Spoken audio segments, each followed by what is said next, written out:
Top quality और consistent performance के लिए सिर्फ सिल्वर पंप नाम याद रखना। राज्यपालರು ಮೈಕ್ರೋ ಫೈನಾನ್ಸ್ ಬಿಲ್ಗೆ ಸಹಿ ಮಾಡಿ ಅನುಮೋದನೆಯನ್ನು ಕೊಟ್ಟಿರ್ತಕ್ಕಂಥದ್ದು. ಅದೇ ನಾವು ಮೊದಲು ಕಳಿಸಿದಾಗ ಕೆಲವು ಪ್ರಶ್ನೆಗಳನ್ನು ಕೇಳಿದ್ರು. ಆ ಪ್ರಶ್ನೆಗಳಿಗೆ ಸರ್ಕಾರ ಉತ್ತರ ಕೊಟ್ಟಿದೆ. ಅದನ್ನೆಲ್ಲ ಪರಿಶೀಲನೆ ಮಾಡಿಸಿ ಇವತ್ತು ಅವರು ಅಪ್ರೂವ್ ಮಾಡಿದ್ದಾರೆ.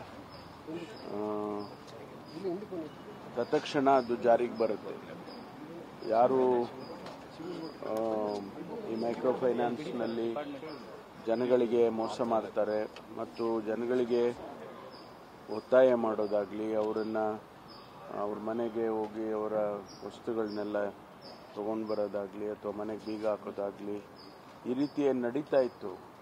ಅದರಿಂದ ಆತ್ಮಹತ್ಯೆಗಳಾಗ್ತಾ ಇತ್ತು, ಮನೆ ಊರು ಬಿಟ್ಟು ಹೋಗ್ತಾ ಇದ್ರು. ಈ ರೀತಿ ಎಲ್ಲ ಏನು ನಡೀತಾ ಇತ್ತು. ಅದರ ಬಗ್ಗೆ ಇವತ್ತೇನು ನಾವು ಆರ್ಡಿನೆನ್ಸ್ನಲ್ಲಿ ಪನಿಷ್ಮೆಂಟ್ ಆಗಲಿ ಅಥವಾ ಬೇರೆ ಬೇರೆ ಪ್ರೊವಿಷನ್ಸ್ ಮಾಡ್ಕೊಂಡಿದ್ದೋ ಅದನ್ನೆಲ್ಲ ಅಂಕಿತ ಹಾಕಿದ್ದಾರೆ ರಾಜ್ಯಪಾಲರು.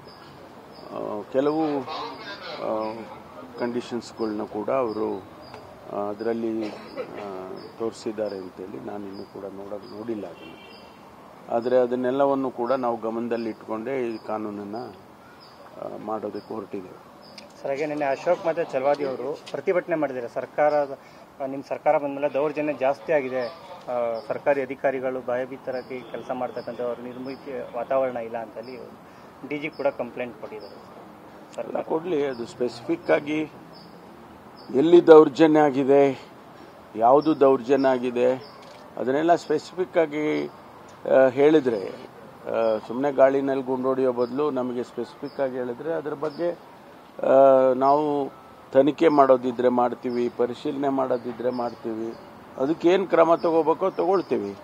ಸುಮ್ಮನೆ ದೌರ್ಜನ್ಯ ಮಾಡ್ತಿದ್ದಾರೆ ಅದು ಅಂತ ಹೇಳಿ ಗಾಳಿಗೆ ಗುಂಡು ಹೊಡೆದ್ರೆ ಅದರಿಂದ ಏನು ಪ್ರಯೋಜನ ಆಗಲ್ಲ.